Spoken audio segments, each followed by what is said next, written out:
2 tahun ya, 2 tahun. Dan kira-kira dalam 2 tahun itu teman-teman berjuang bagaimana? Baik-baik saja kah atau jatuh gak bangun-bangun? Masalahnya di situ Pak, ya kan? Kalau jatuh bangun itu sudah biasa, betul ya? Nah problemnya adalah jatuh gak bangun-bangun masalahnya. Nyosor gitu ya.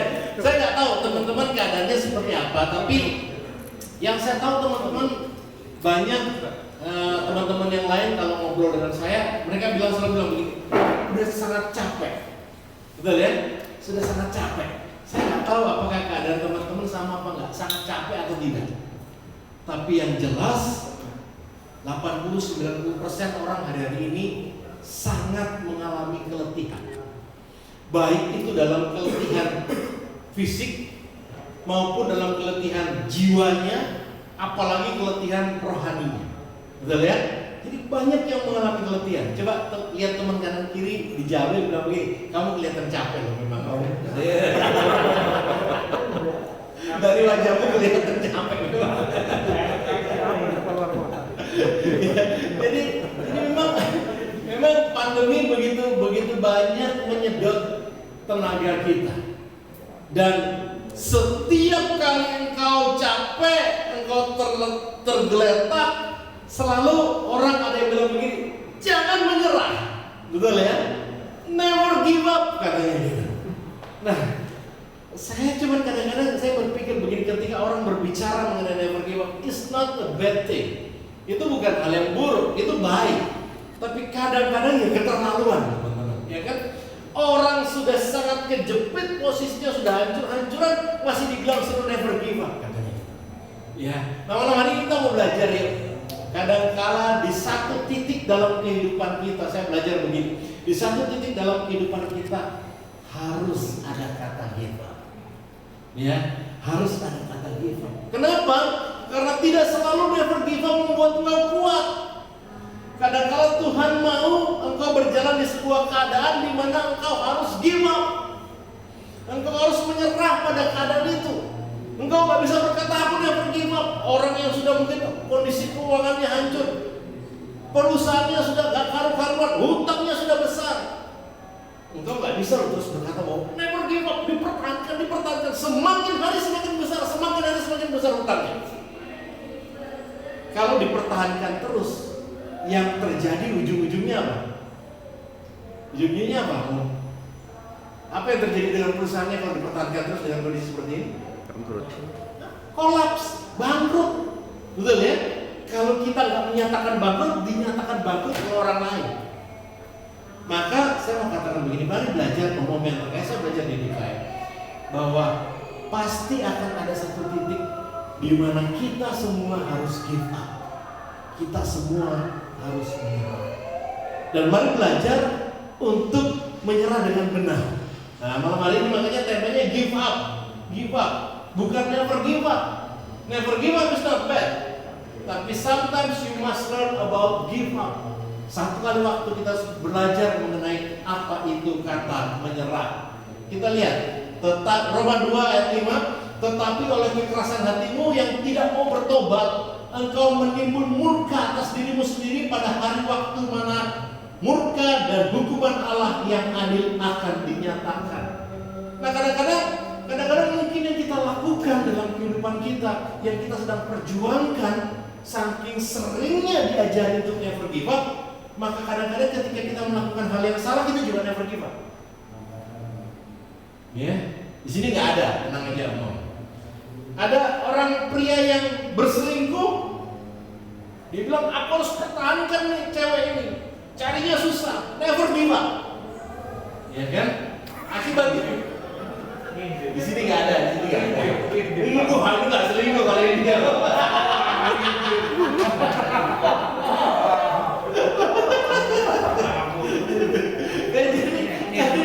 Nyindir apa pengalaman pribadi ya? Pengalaman pribadi. Jadi banyak hal yang kadang-kadang sebenarnya itu salah di hadapan Tuhan. Tapi lantaran kita terlalu banyak belajar never give up, semuanya jadi never give up. Iya kan? Orang korupsi, Wah, mumpung ini gak ada yang tahu, never give up, diterusin. Akibatnya, ujungnya dia ketangkap. Lihat, begitu banyak hal yang kita nggak sadar dalam kehidupan kita. Kadang-kala perlu kata menyerah, tapi kita nggak mau menyerah. Itu sebabnya Tuhan katakan apa? Kamu nggak mau bertobat kok. Tuhan udah kasih tahu itu salah, tapi kita nggak mau bertobat. Kita nggak mau melakukan hal yang betul. Kita nggak mau berbalik kepada Dia. Kita paksakan diri kita karena problemnya kita punya satu statement, never give up katanya. Kita paksakan keadaan itu supaya kita terus berjuang untuk satu hal yang salah di mata Tuhan. Akibatnya bertobat toh, ya kan? Makanya banyak hari-hari ini para pria glosor-glosor gitu ya, usahanya hancur, kolaps segala macam. Loh, saya nggak berkata bahwa itu adalah hukuman Tuhan, tapi dia mari belajar ngomong bahwa ada waktu kita harus mengambil tindakan untuk menyerah. Nah, apa give up itu? Surrender atau tidak sama dengan give up ya, tidak sama juga dengan putus asa, despair ya. Kita biasa kan berkata begini. Saya waktu saya ajukan apa namanya tema ini ke teman-teman bilang gini, Pak, mungkin bukan give up maksudnya, tapi maksudnya berserah. No, memang maksudnya give up. Give up itu menyerah. Berserah dan menyerah itu beda, ya kan? Nah, lagunya Jeffrey tadi, tetapi ku berserah pada kehendak Tuhan, begitu ya? Berserah. Apa bedanya berserah dengan menyerah? Teman-teman mesti tahu dulu. Ya, saya mau teman-teman mengerti ini. Apa bedanya surrender, berserah dengan give up? Kalau berserah itu, Anda menghadapi sebuah masalah di hidup Anda tahu, kita tuh tahu umumnya ketika kita menghadapi sebuah masalah keuangan atau masalah apa, usahanya mulai goncang atau apa, kita tahu menghadapi masalah. Maka ketika kita belum sampai di masalah itu, kita bilang sama Tuhan, Tuhan, aku menghadapi masalah, aku berserah. Betul ya? Ya? Akhir. Mari. Jadi kita menghadapi sebuah permasalahan, ya, dan kita sudah tahu itu masalah, itu persoalan, itu problem, itu perjuangan, dan kita berkata begini, I surrender, saya menyerah pada kehendak Tuhan. Jadi sudah masuk masalah belum? Belum. Surrender, menyerah, itu adalah posisi di mana kita belum masuk ke dalam masalah, tapi kita sudah tahu kita pasti masuk masalah. Nah, berbeda dengan menyerah. Menyerah itu Anda sudah masuk di dalam masalah Anda sudah berjuang mati-matian, Anda sudah berusaha untuk tidak menyerah, Anda sudah lakukan segala sesuatu, and then di satu titik dalam masalah itu, kau bilang begini, gak kuat, aku udah gak kuat Tuhan, aku udah gak punya kekuatan lagi, maka aku menyerah. Beda ya. Jadi teman-teman harus tahu arti surrender, berserah, dan arti menyerah. Itu sangat berbeda. Nah, menyerah tidak sama dengan putus asa. Beda lagi.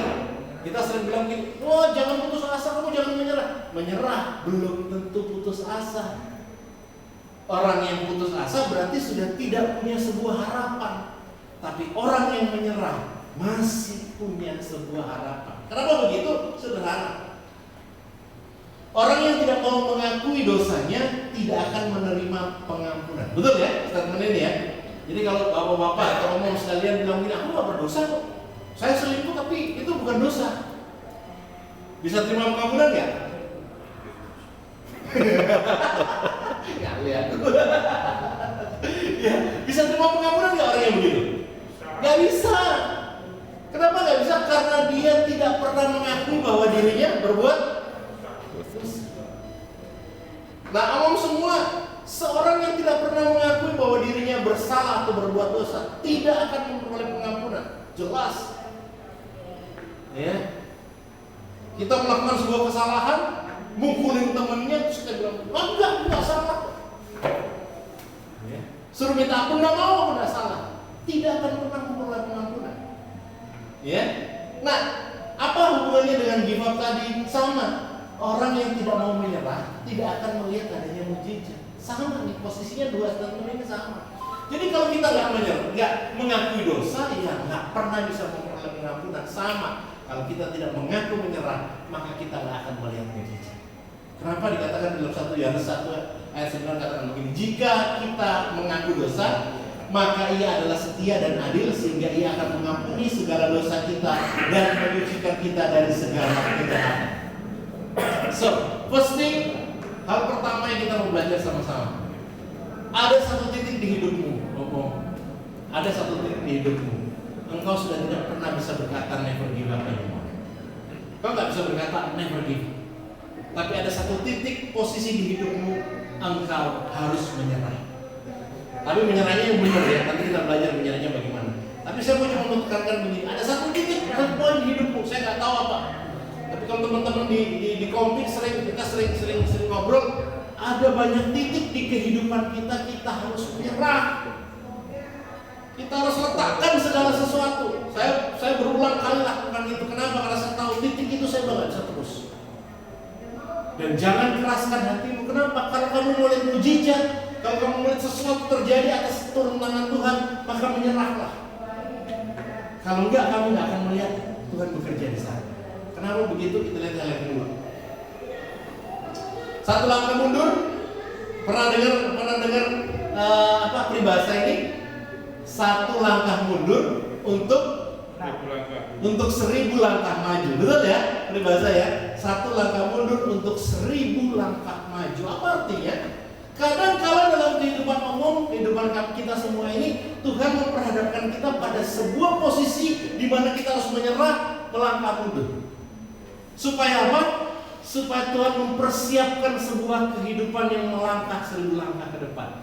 If you never stand back, gak pernah mundur ke belakang, ya, maka ada langkah 1000 gak ke depan? Gak pernah ada. Ya, jadi belajar ngomong bahwa hidup kita ini kadang-kala memang harus menyerah dan mundur satu langkah belakang. Ada seorang pahlawan di zamannya hakim-hakim, itu namanya Gideon. Gideon itu dipilih ketika bangsa Israel sudah sampai di Kanaan. Dan menurut konon ceritanya negeri Kanaan itu negeri yang dijanjikan Tuhan untuk bangsa Israel. Betul ya? Mereka terputar-putar di padang gurun batu tahun namanya, akhirnya mereka sampai generasi berikutnya sampai di tanah terjanji, namanya Kanaan. Apa yang terjadi di tanah terjanji tidak seperti yang mereka bayangkan. Kamu bilang bisa lihat di Hakim-Hakim itu sebuah cerita di sana bahwa ternyata mereka sampai di tanah terjanji itu mereka bukan jadi menguasai tanah terjanji, tapi mereka justru dikuasai oleh orang-orang yang ada di tanah terjanji itu. Midian, ya, dan lain sebagainya, menguasai mereka. Mereka jadi bangsa terjajah di tanah terjanji. Nah, nanti kita belajar kapan-kapan kenapa mereka jadi orang-orang yang terjajah di sana. Tapi saya mau tekankan di sini. Satu kali waktu Tuhan datang sama Gideon. Ya, panggil Gideon, dia bilang, Gideon, kamu akan bebaskan bangsa Israel ini dari perbudakan. Gideon bilang, mana bisa? Saya ini nggak kuat, saya ini nggak punya tentara. Tuhan bilang, aku akan buat engkau punya tentara. Kita lihat sama-sama. Ya. Kemudian Tuhan minta Gideon untuk kumpulkan rakyat. Tapi ketika Gideon sudah kumpulkan, sudah dapat begitu banyak pasukan. Nanti kita akan lihat jumlahnya, ya.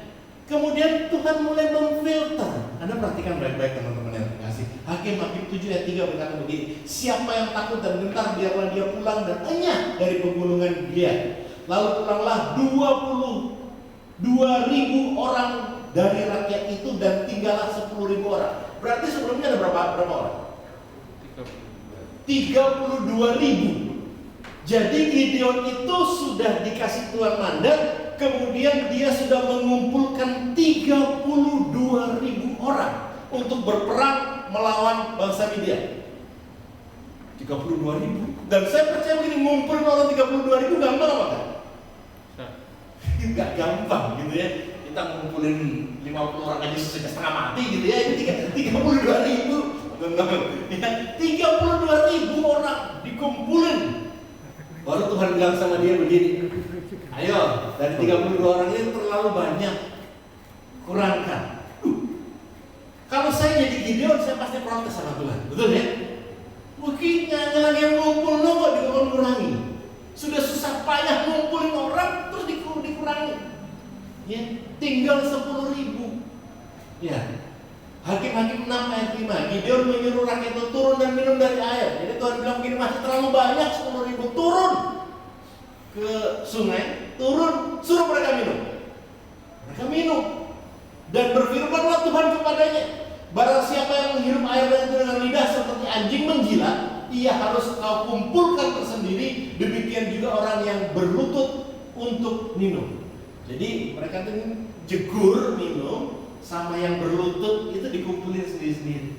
Dan ternyata jumlah yang menghirup dengan tangan, dengan membawa dengan tangan, itu hanya ada 300 orang. Dari berapa? 10.000. Dari 10.000. Anda bayangin, 300 orang dari 10.000. Dan dengan ke 300 orang yang menghirup itu, aku akan selamatkan kamu. Tuhan bilang begitu. Lihat, dari 32.000, ya, 32.000 turun jadi berapa? 10.000 turun jadi berapa? 300. Sebuah langkah maju atau langkah mundur ini? Langkah mundur, Om. Demikian juga hidup kita.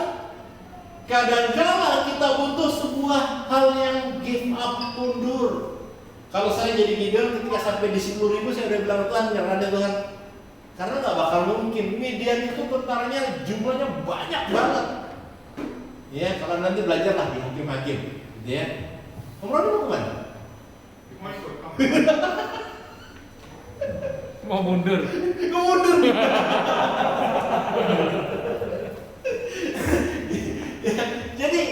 Jadi ya mari sadar pembangunan terkasih. Saya belajar begini, bahwa sometimes, bahkan seringkali, bahkan mungkin di tengah-tengah pandemi, Tuhan sedang ngajarin sesuatu. Tuhan mau engkau mungkin tidak hanya terus-terusan maju, terus-terusan mendobrak, capek kamu. Ya kan, kita udah capek banget terus-terusan disuruh bertahan, maju, mendobrak terus, capek. Tuhan bilang, please, calm down. Ya, mundur sebentar, step back sebentar. Mundur. Lihat keadaanmu seperti apa. Dan betul apa yang Tuhan jadikan kepada Gideon, dan saya percaya janji itu juga berlaku untuk kita semua. Bahwa dengan 300 orang ini, jumlah pasukan Midian yang jumlahnya itu bahkan mungkin puluhan ribu, mungkin ratusan ribu, itu habis total dengan 300 orang ini. Sometimes kehidupan kita harus melangkah mundur untuk 1000 langkah maju ke depan. Amin. Amin. Bilang sama teman kanan kiri, kamu jangan ngotot, bilang gitu. Ya. Jangan ngotot gitu. Kadang-kadang kita ngotot banget gitu ya untuk kehidupan ini. Nah, jadi kita belajar ini satu hal penting tadi ya. Tadi kita belajar, yuk, peka kalau memang Tuhan itu, saya nggak katakan selalu, ya, tapi ada titik-titik poin tertentu. Saya belajar di kehidupan saya bahwa ada poin-poin tertentu ternyata Tuhan memang blok semuanya, sehingga saya udah nggak bisa melangkah maju. Dan di saat itu saya tahu Tuhan mau saya melangkah.